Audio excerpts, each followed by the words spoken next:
episode of Jillian's Island. I'm Jillian Kushner, and you know what? I don't even have a little spiel to get into. Let's just dive right in, okay? Lance Farmer 90 asks, if you were the coach, would you still split carries with Foreman and Warren, or only play Warren when Foreman is either hurt or tired? I would only do it when Foreman is hurt or tired. I'm still haven't bought into Chris Warren. I know a lot of y'all are very big on him. I'm not. I think he's good. He's not that good. Of course, D'Onta Foreman was hurt against UTEP, so Warren played, and he only had 95 yards against UTEP. I mean, like, UTEP, that's not a great defense. Not as hard of a defense as, say, Notre Dame, where D'Onta Foreman had 131 yards. So I picked D'Onta Foreman over Warren, but D'Onta Foreman has had injury issues in the past. Of course, that's why he was out this past week, so he's not that reliable. To only save Warren for when D'Onta Foreman is hurt is a bad idea, because then he's not going to really know what he's doing when he gets on the field. So I think the way that they're doing it, splitting it up kind of, I don't know, I'm kind of combining both of the things you asked. Sorry. LeBeau asked, with Hodges playing as well as he has at tackle, does Nicholson get his job back? I've said this so many times. No one's earned their spot on the line, and I still stand true to that. I said that the line have been doing better this year because they were better against Notre Dame because Shane Buechele didn't get sacked, and I changed my mind because I know that a lot of players were missing last week and a bunch of players from the offensive line, but the offensive line looked awful against UTEP. There was 3 sacks. Like, UTEP sacked Texas 3 times. I mean, that's unreal. That's unbelievable. UTEP, really, I mean, the line was so bad, it was painful. It was physically painful to watch. That line was so bad. So, no one's earned a spot on that squad. I don't, if someone comes back from injury and they're better than someone who's on the line already, give them the job, because it's too bad right now, just too bad. LeBeau also asked, outside Buechele, do you think punter Dixon has been the second most impressive player so far? I mean, Dixon's been cool, he's been doing his job, and that's great. I wouldn't put him as the second most impressive. I'd actually probably give it to Gerard Hurd. He's handled the switch from quarterback to receiver so well.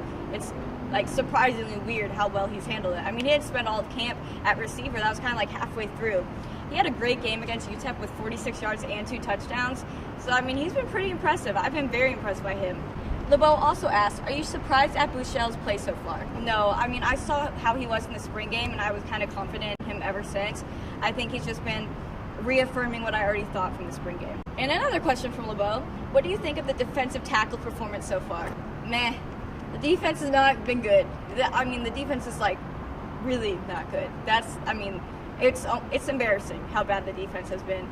They looked really, they did not look good against UTEP. They allowed 208 yards from UTEP, and they allowed 3 third down conversions. Texas and UTEP had the same amount of third down conversions, but that's a whole other issue. The defense also allowed 135 rushing yards. The rush defense is just atrocious. Aaron Jones, the quick little running back, yes, little. He's probably taller than me, but he's still a quick little running back from UTEP, had 123 of those rush yards. I mean, the rush defense, the defense as a whole was just bad. I'm very underwhelmed by them. Jillian asked, do you think Sterling Gilbert leaves just after 1 year at Texas? He could, but he'd be really stupid. Yes, that's a little harsh, but okay, first of all, let's all calm down. It's only been 2 games. He could suck the rest of the year. I don't know, but if I were him, I wouldn't leave. There's a little bit of a history with assistant coaches leaving Texas too early and not doing well. If you remember a guy named Will Muschamp, I don't know, maybe. Jillian also asked, now that Duke is recruiting Matt Coleman, does Texas lose out on him? After the number 1 women's basketball recruit, Megan Walker, visited, did it improve Texas's chances at getting her? For the first question, no. And kind of like what I said with Megan Walker, she's been getting recruited by UConn as well. And UConn can promise her a ring, but Texas can promise her starting position. And same with Duke. I mean, Matt Coleman is probably not going to start at Duke. I mean, they do start their freshmen sometimes. We've heard of the big names that they've started, but I mean, it's not like Duke was bad last year, so I would think that Texas still stands a very good chance of getting Matt Coleman just because Texas has that starting spot to offer. As far as Megan Walker, I think the visit really did help Texas' chances. I saw a post of her and her would-be future teammates, and they looked like they're having fun getting to know each other, so I think that Texas stands a really good chance of getting her. Hook'em TM asked, predictions on the Cal game? I'm not convinced Texas will win yet. Don't shoot me, I'm sorry.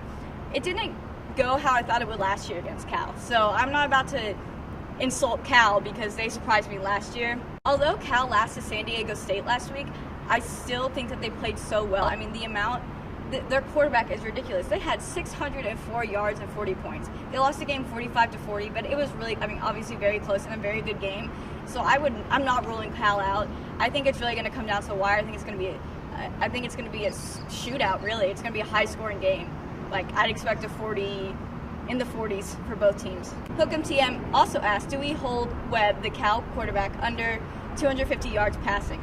Well, he had 522 passing yards last week. Yes, 522. That is ridiculous. Oh my gosh. Texas defense isn't good enough to hold him. Texas's pass defense is nothing special. It's not like, if they have somewhat of an offensive line, he's never going to get sacked. So 250 yards is still a lot. That's still a lot. Shane Buechele had 244 against UTEP. That was UTEP. Like I said, I expect this to be a high-scoring game. So, I think if Webb has over 250 yards, then Shane Buechele would as well. It's going to be neck and neck. So, if Shane has under 250, then Webb will have under 250, if that makes sense. Slimmy BKT asks, is the NCAA hypocritical for canceling championships in North Carolina while doing nothing about rapes at Baylor? Whew. Slimmy BKT, you are bringing the heat. Oh my gosh, I actually read this and I was really happy that someone asked me this because it's an interesting thing to talk about. First of all, I just want to applaud the NCAA and the NBA and everyone who's pulled out of North Carolina. I think that's so awesome. Yes, you better stand up for human rights. I love it. I couldn't be happier. I think it's so awesome. I've gotten on the NCAA a lot because I think they're kind of a mean corporation, but this was just awesome. As far as the Baylor thing, so when I was at Big 12 Media Days, Bob Bowlesby was saying, the commissioner, Big 12 commissioner, was saying that he was making it seem like the only way that they can get Baylor in trouble is if they violated a Big 12 rule or an NCAA rule. I think raping people and covering it up is a violation of a rule, so that's just me. I think the NCAA should definitely do something at Baylor. I think they should do something, and it's not just Baylor.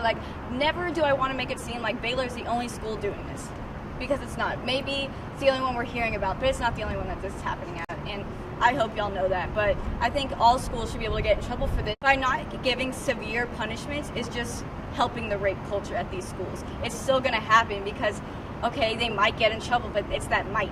A lot of these athletes and just students in general don't fear the consequences of sexual assault because we see how it's handled all the time. Most of the time it's just brushed off. People walk away, especially if you're an athlete. So I think the NCAA definitely needs to do something about this because, it's not fair. Every single school in the country, unless it's an all-male or all-female school, is basically half and half. Half women, half men. Why is half the student body having to fear walking alone at night, or fear meeting someone at a party, or fear putting their drink down for 5 seconds? That's no way that women students should have to live. And I know this because I am a female and I was a student at the University of Texas, and it's not fun. And I think that the NCAA has to do something. They've done a great job so far with North Carolina. Now let's handle this. Bush Horn asks, if you were athletic director, would you fire Strong at the end of the season and hire Gilbert as head coach? Again, we're moving too quickly here. It's been 2 games, y'all. We all gotta sit back and chill. I know the football players on the team are tweeting, saying all this stuff like they're winning the national championship. Okay, they're probably not. And everyone needs to just calm down real quick, because I'm not talking about people getting fired and hired and blah, blah, blah. I said this before and I'll say it again. If Charlie Strong does not get Texas to a bowl game this year, he will lose his job. I don't know who would fill in. I don't know any of that, but that is as much as I know. That's all I got. The Belt 55 asked, what is going on with the track coach? Pretty reliable source said it's not health related. I have no clue. I've asked friends on the team and they don't know either. This is a very mysterious situation with Mario. I really have no idea. If I hear anything, I'll let you guys know. But as of now, it's kind of like a leave of absence, just out of nowhere. Very unexpected, very weird, especially because they're starting preseason and stuff now. It's weird. Texas T asks, your initial projections had us losing several games, including the Notre Dame game. What are your thoughts on our chances of having a 10-win season now that you've seen the infield production? All right, chill out. I did not say that Texas was going to lose against Notre Dame. I said if Texas lost against Notre Dame, then they would go into OU 1-3. But if they beat Notre Dame, 4-0. And I've actually changed my mind on that because I don't think Texas is going to win both Cal and Okie State, both of those hard away games. One of those is going to turn into a loss. As far as 10-win season, I don't see it happening. The away games are difficult. Kansas State has Texas's number and has for a while. Texas Tech game is away, and it's their senior night. And you know how Red Raiders are at night. They're mean. They're very mean, especially at home. I don't know, there's just a lot of games that I'm not sure about. I mean, Baylor is here, but I think that's going to be tough. I think TCU could be tough. I think there's a lot of games that are going to be tough. Not sure about the Oklahoma game. I don't see a 10-win season. I mean, I would be shocked. MLD 7426 asks, does the staff that is painting our logo at the end zones have any idea what burnt orange looks like? Just saying. In their defense, burnt orange is kind of a hard color to mix. You gotta mix the orange and the red, and if you get it wrong, you gotta throw in some yellow. Come on, we gotta be a little bit nice, okay? It's hard to mix, I'll give them that. But I see what you're saying. All right, guys, thank you so much for tuning in. I will see you guys next week. Look out for my game preview that is also going to be posted after I upload this for the Texas vs. Cal game. I'll see you guys next time.